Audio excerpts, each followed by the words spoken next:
help our flowers grow big and beautiful and help them grow fruit and seeds. Flight of the Honeybee by Raymond Huber and illustrated by Brian Lovelock.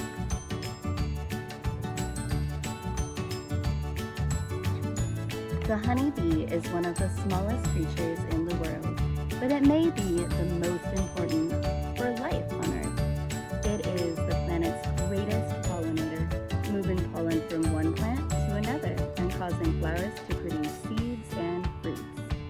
Honeybees can live in the wild or in boxes made by beekeepers. A honeybee can't live alone. It's part of a family that works closely together. A bee is always changing jobs. First, she is a cleaner, and then she's a babysitter, a builder, a guard, a scout, and finally a harvester. This is the story of a scout. Flight of the Honeybee.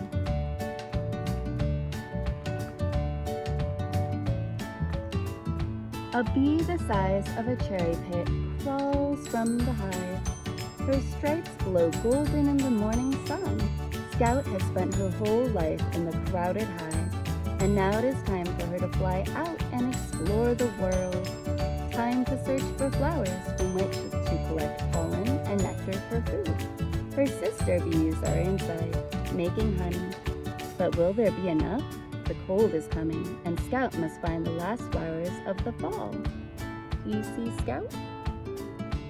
There are about 50,000 female bees in a hive and very, very few males.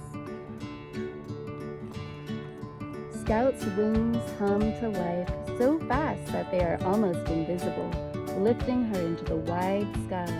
She rises in a spiral, up, up, and away from the hive. Scout remembers what she passes as she flies, so later she can return home.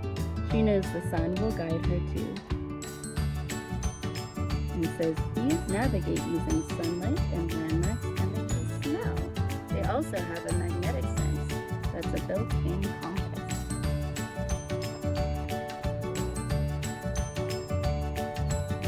Scout flies swift and straight as an arrow. The wind buffets her, ruffling the fine hairs on her face. But she keeps on steadily and rides out the rapids. Eyes as black as polished stones are searching, seeking a splash of color below. An arresting smell drifts up on the breeze, and Scout locks onto its scent.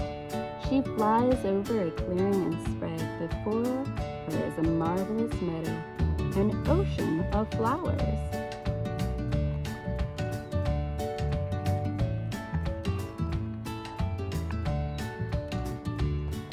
A flash of feathers. A hungry blackbird swoops for the kill, but Scout zips down and escapes into the trees, weaving beneath tangled twigs. Many creatures eat honeybees, including other insects such as wasps and dragonflies, spiders, frogs, and birds, and mammals such as bears and badgers. Seems like they have some predators. When the coast is clear, Scout is drawn to the sea of flowers again. She settles on a velvety petal and plunges her head into the flower. Here is sunken treasure, a cup of sweet nectar. The tip of her tongue, shaped like a miniature spoon, sips the syrup, and Scout zigs and zags from flower to flower, spreading pollen around. The pollen clings to her fuzzy body, a sprinkle of sun powder. Scout has finished drinking. She must tell her sister bees about this field of blue, but a thundercloud cloaks the sun, and all at once the clouds burst. Rain batters and Scout to the ground. She crawls under a leaf as hailstone bombs explode around her.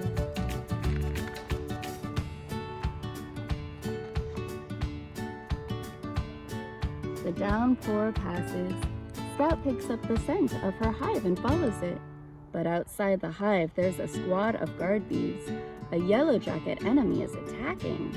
Scout knows that twitchy way of flying. It's a wasp. The wasp grabs Scout as she glides to the land. It raises its stinger, but the guards move it, wrestling the wasp with their legs. Honeybees sting only to defend themselves, and they'll die after stinging a larger animal. Scout is safe inside the hive at last. She begins a dance on the wax comb. An audience gathers, captivated by the floral scent on Scout's body. Scout spins a story in a dance, every movement a sentence. Scout waggles, twists, and turns, describing the route to the blue meadow. She pauses only to share samples of sweet nectar. Scout repeats her dance for many sister bees. The bees' dance is a complex language that can communicate millions of different messages. So bees, to talk to each other, do little dances to share information of where they've been and where the flowers are. I wonder if we can do some dances. Now that sister bees know where to find the meadow, hundreds of bees take off. They flick from the hive like golden pebbles. Bees need to harvest nectar from more than 2 million flowers to make enough honey to fill just one jar. Back in the hive, Scout passes her precious nectar to the house bees. They put it in the comb and fan it with their wings. The nectar will be transformed into liquid gold, honey for the bees to eat. Nectar is mostly water until the bees dry and thicken it by beating their wings and converting it into honey.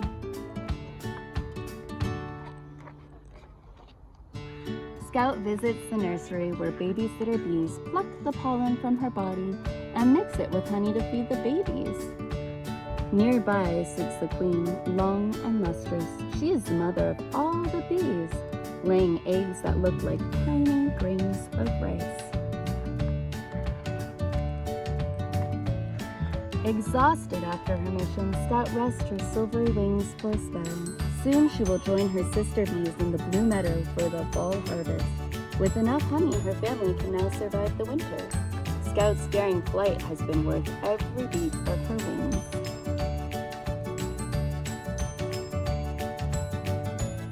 So I hope you enjoyed our story about bees. And later on today, we're going to do an experiment about how bees pollinate, how sometimes their little legs touch down on the pollen and tickles them, and when they land on the next flower, it travels over to the next flower to help it make seeds. So enjoy.